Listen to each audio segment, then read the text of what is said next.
My APO B at a baseline would still be, I don't know, 90 to 100 milligrams per deciliter, which puts me at about the 50th percentile of the population. So that's my normal APO B. That's far, far too high for someone who A, has a genetic predisposition to ASCVD, and B, just somebody who wants to take the one horseman that can be taken off the table and take it off the table. So my target for APO B is 30 to 40 milligrams per deciliter. Obviously, therefore, that would require pharmacology. And so I take three drugs to do that. I take a PCSK9 inhibitor called Repatha, and I take a combo drug called Nexlizet, which is bempedoic acid and ezetimibe combined into a single pill. And the mechanism of action of ezetimibe, well, not to get too technical, but it blocks the Niemann-Pick C1 like 1 transporter in both hepatocytes and enterocytes of the gut. It prevents non-esterified cholesterol from coming back into the gut after you've recirculated it through your liver and into bile. So it prevents you from reabsorbing your cholesterol. Of the three drugs I'm taking, that's far and away the least potent. Bempedoic acid is a prodrug. What that means is by itself, it is inactive. So when you ingest it, it goes to the liver, it gets activated, and there it is a cholesterol synthesis inhibitor.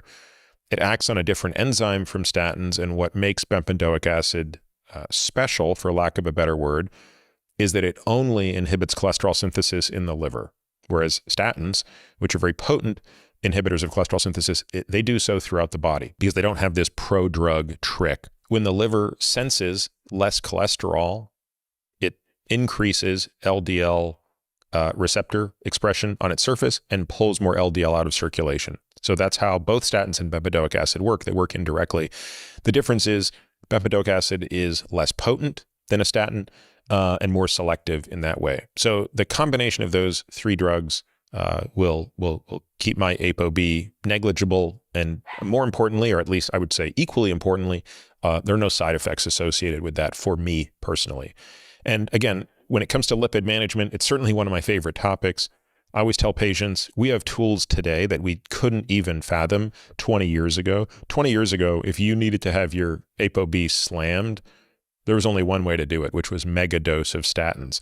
I don't believe any patient needs to be on a mega dose of a statin today because we just have too many other tools. And I do have some concern about mega dose of statins because one, the efficacy curves show that statins hit their maximum efficacy at about quarter dose. Like the curve for the efficacy of a statin looks like this, right? So, for example, if you look at rosuvastatin, you're getting 85% of its maximum APO B reduction at 5 milligrams. Roughly 85% of you hit the maximum. And by the way, it's a drug that is typically dosed up to 40 milligrams. So once you hit 10 milligrams, there's no need to go any higher because all you're really doing is buying side effects and you're getting very little in the way of increased efficacy. So we're very quick to pivot patients off statins if we can't get great efficacy with no side effects at low dose. There are well-documented side effects of statins, at least three that shouldn't be ignored, right? One is muscle aches. The two is elevations of transaminases or liver function tests. And the third is insulin resistance. Now, all of these are relatively small, but they're not zero. Two of the three are objectively measurable. Like, why would we ignore that, right? So I really like when you have objectively measurable side effects. I would say that if a young person is in a situation where perhaps they can't afford bempedoic acid, Nexlizet, PCSK9 inhibitors, because to be clear, those drugs are expensive at this time and statins are not. Yeah, your alternative might be, well, I'm going to be on a statin, at least go through the trouble of trying to find the right one that produces the fewest side effects. We think that probably pitavastatin or Livalo, rosuvastatin or Crestor, probably the best places to go, but it's also so highly individualized that I think you just have to try a couple until you find the ones that are doing the best without any collateral damage. I think so, because, we now have, through a different mechanism, you have a shot that can be administered once every 6 months.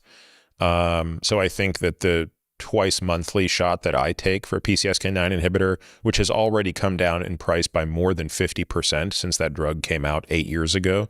I think there will just be continued price pressure on these drugs as more and more other drugs become available.